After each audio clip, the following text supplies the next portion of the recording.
Hey there.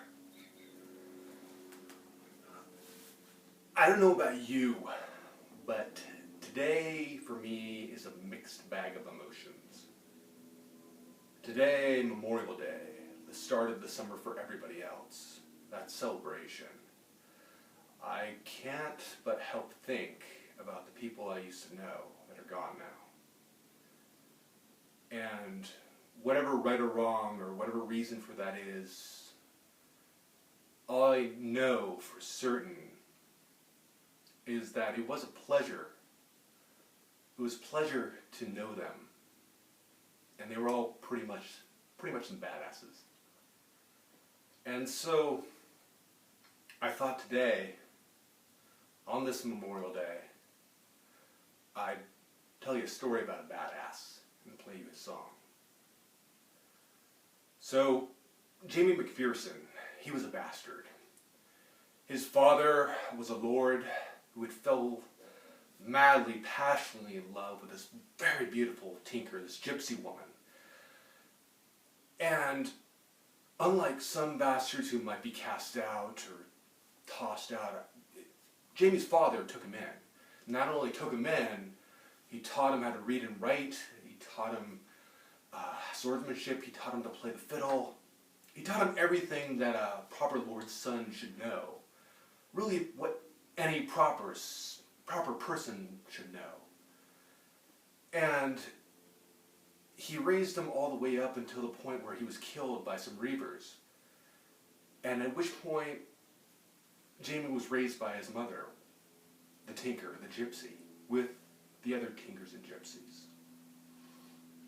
So much like Moses, he returned to his roots.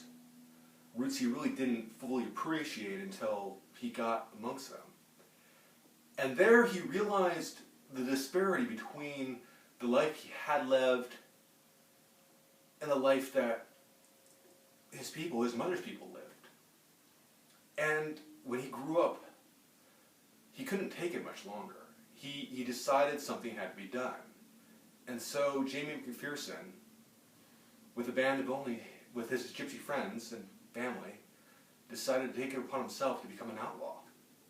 Not just any kind of outlaw, not just a pillager and raper, no. Jaime actually had a moral code. He would only steal from the wealthiest, the richest. He was a kind of Robin Hood. And he was pretty brilliant at it, and he was pretty bold at it. He would gather his band of 100 men, leading down the way to the market with a piper playing. So everybody knew he was coming.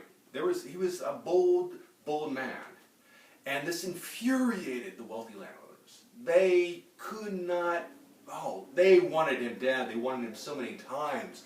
And so many times they got him and they failed and he escaped. And he just was laughing all the way. He was the man of the people. And until one final time he was finally caught. A blanket was tossed from above on top of a building and it just enveloped him. And they were able to tackle him and pin him down and finally capture him this time. And this man who was beloved by so many of the people of the countryside, this hero of the common folk, he was finally going to be put on trial.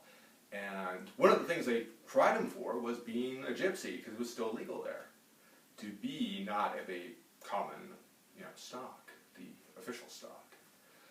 And when he was tried and when he was finally set to be executed, he stood up amongst the crowd and he took his fiddle. He had his fiddle with him. And he played him the sweetest tune.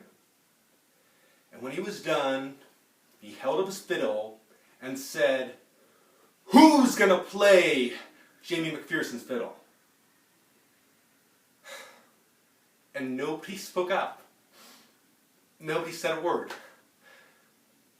The man who gave his all for the people, they just turned silently and turned away against him. So Jaime's so furious and angry. He took his fiddle and he smashed it against his knee and threw it out and said, "Nobody's going to play Jaime MacPherson's fiddle." And so he stood there with a noose around his neck and gladly let his life be taken.